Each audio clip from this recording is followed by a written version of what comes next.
Hi everyone. சமீபத்தில இறந்தாங்கல்ல robot Shankar. அவங்களோட இன்டர்வியூஸ்லாம் இப்போ வைரல் ஆயிட்டு இருந்துச்சுங்க. அதில ஒரு இன்டர்வியூல அவங்க ஒரு 2 உண்மையான ஸ்டேட்மெண்ட் சொல்லியிருந்தாங்க. ஒரு லைஃப்ப பத்தின ஸ்டேட்மெண்ட். அத தான் நான் உங்க கூட ஷேர் பண்ணணும்னு நெனைக்கிறேன். அவருக்கு இன்ஸ்பிரேஷன் பண்ண 2 விஷயங்கள். ஒண்ணு ஃப்ளைட்டு, இன்னொன்னு குப்பை தொட்டி.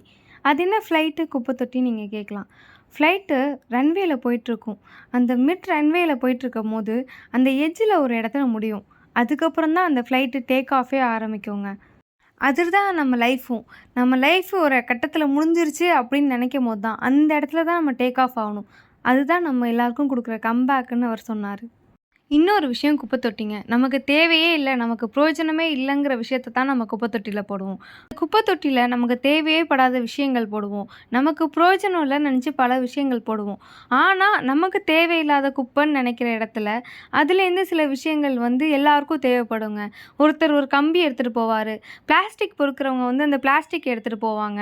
நாய் வந்து தனக்கான சாப்பாடு எடுத்துக்கும். இந்த மாரி தேவையே இல்லன்னு நம்ம நெனைக்கிறோம். ஆனா, அது 4 பேருக்கு தேவைப்படுற விஷயமா இருக்கும். அவரோட இந்த வேர்ட்ஸ் எனக்குமே ரொம்ப மோட்டிவேஷனா இருந்துச்சுங்க.